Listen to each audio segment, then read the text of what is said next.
Hey, Jules Blessed Vegan, and as always, welcome to my channel. And for those of you who are new, I know you can benefit. Hey, peeps, I'm just checking in with my JBV community. It is a very busy time. I told you guys that my mom's 90th birthday celebration, excuse me, is this weekend. And, you know, there's a Saturday night shindig at the country club, and then a Sunday uh, outdoor, open house, if you will. And it's been a lot, and it really grew. And so, like, I had to run a porta potty and just like a lot of things that luckily some of my sisters thought of. But I have a ton of family coming to town. So, my brother Parks, who's the oldest, is coming to town. My brother Patrick is in heaven. God bless him. My sister Monica from New Zealand is coming to town. My sister Cynthia from Northern California is coming to town.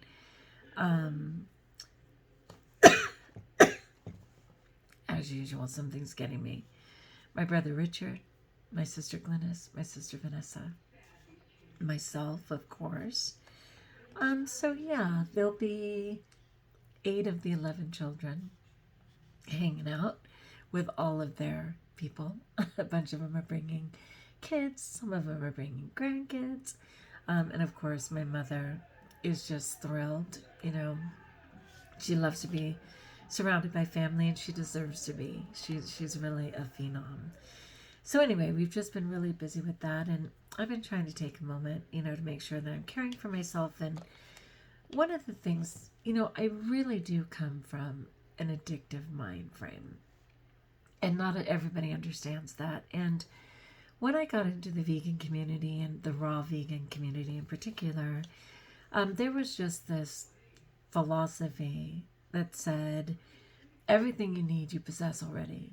If you just look inside, if you just try your hardest, if you just focus, it was like all of that. And not only did I come from a Christian background that said Christ asked us not to look in, he asked us to look out, he asked us to look up, he asked us to call on him, call on the Holy Spirit, call on the Father, for our strength, and not to believe in the small little time of all eternity that we exist on the planet, that we possess everything we'll need. And community is super important too, of course. So that was a little bit of a struggle for me. And then, because I tend to be shame-based, and that's no one's fault, and I don't even put that on my belly button, family. It's just sort of one of those challenges that I came into the world with. I have a tendency to take on things that don't belong to me, and it's funny. God has given me some different animals at times, and one of them comes to mind, which was little Indy, the funniest dog ever. And he just left the planet this year. But little Indy, whenever there was yelling or anything, Indy would turn away and he'd keep looking back like, are they done, or is it about me? And I feel like that's kind of how I was, as a small child. There were 13 people in my house, and, we were all just a year apart for the 11 children. And then my mom and dad, who were very young, my parents were only 33 and 35 when they had their 11th child, which is me. And so it was very confusing, and I think I took on a lot of things. And unfortunately, when I got into the vegan community, I just wanted to be perfect at it. And if I failed in any way, I had a lot of shame. And if I thought some superheroes, were ultra capable of living perfectly within all of the parameters of what makes a vegan and a raw vegan and da-da-da, which was completely new to me after being so sick for 50 years. I took it on as a failure, and because I tend to be feast or famine in my mindset, when I I broke completely. And it was a terrible year for me, of a lot of stress, a lot of hiding within myself, a lot of weight gain. And, I'm so sorry for that. And ironically, one of the people that I followed the most, and that person, learned from and rejoiced in to no end, disowned me. They literally just said, yeah, you're not my person anymore, and they let me go. was really devastating. And that person was just going in a different direction. Like, they still talk about vegan food, and there's no doubt because it healed them that they probably completely followed that. But just in terms of sharing it with everybody, not so much. And then I was in a support group, and I became a monitor because the person was the lead, and the person disappeared too. And I just realized, much like my faith life, God is always, right? He's outside of time. Jesus is God in human form. He's always. Like, I can trust that 1,000,000,000%. It's not going anywhere. It's not changing the way the world changes every single day. Humans will fail us, right? Humans are fallible. And so it was just kind of a wake up about all of that, that whatever I'm doing, I have to own it for myself, 100% for myself. And so I saw this and I thought it was so important, the icon for this video, and it just said straight up, either you're working on recovery or you're working on a relapse. Is that like, I was trying to remember, I think it was Yoda that said, the creator of Yoda, let's just say, the writers for Yoda, that you're either sitting or you're standing. Like, there's no in between, right? You're either totally getting up and standing or you're completely sitting. And it's kind of the same thing. You're either always striving towards recovery. And this can be for everyone. It's not just a 12-step thing. It is for me. But certainly people who are just working on their health, right? You're recovering from ailments. People who are working on behaviors.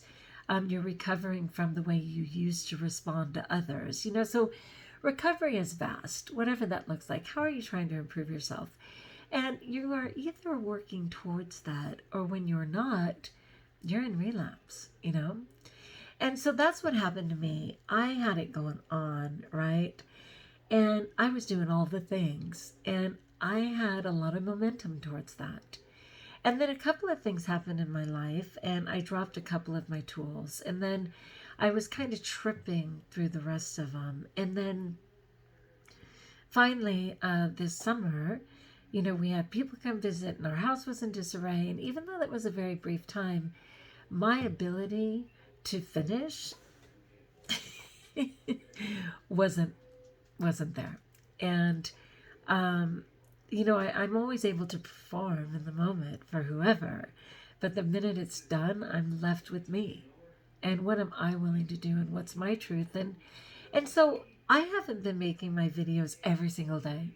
And that's a healthy thing for me, because I always have a sense of accountability, and I better do it. And who cares, it doesn't matter what's going on with your family or your life, or that it's already midnight. You got to do it. And it's been a blessing for me to say, what, no, I don't. And if my heart isn't in it, no, I don't. And if I have to skip a day, I have to skip a day. And I need my content to be authentic and to be real, not out of obligation, which I've done so many times. So it's actually a good thing that I haven't been showing up every day. But I never stopped thinking about my JulesBlessedVegan community, because so many of you are people I know in the, virtual realm now. And I want to support you, and I appreciate being supported by you. But yeah, working on recovery or working on relapse. And today I'm working on recovery, Luckily, recently I've pulled it together. I've got a lot of good, healthy habits going. I went to the store and just went for broke on taking care of me. A bunch of fruits, a bunch of vegetables, a bunch of healthy fats, my seeds for sprouting and microgreening, which I enjoy. Part of it was because the house was all messed up. We had to redo some windows, and those were the windows where I put my microgreens, and there was just stuff like that. But again, because I was so tired and overwhelmed, it wasn't hard to let it go, But in doing so, I really set myself up for relapse instead of striving for recovery. And for me, I have this whole big weekend, dear God, but then Monday school starts. My classroom is not ready in any way, shape, or form. Back when school was getting out, I had the strength to pull everything off the walls and know that I'd be back over summer for a fresh start. It never happened. Now I have 48 hours to get ready for the kids to come on Wednesday. And you know, that can be perfectly imperfect. I can show up on Wednesday and say, hey guys, let's decorate the room together. You know, I mean, there's ways. But I'm going to need a lot of grace in the next couple of days. And I may or may not check in, and that's going to have to be okay. But I just thought, can you relate to this at all? We are either working on recovery or we're working on relapse. And again, that's letting anything go that you were striving for in your life because it's no longer become a focus. And I know that's extreme. Can it be in between? Not really, because I think about the 12 steps in the big book and how it said that half measures availed us nothing. To do something halfway will not get us to our goal. Now we can say, well, it'll just take longer. Well, yes and no, okay? Because if you're half poisoning your body, then you are half on the way to illness or keeping illness in your body. If you are half drinking as much as you used to, you are still drinking, right? So half measures availed us nothing. Doing it halfway will not get us to the ultimate goal. So anyway, please share below. Please share below. Where are you at? Are you fully engaged? Have you let some things fall by the wayside?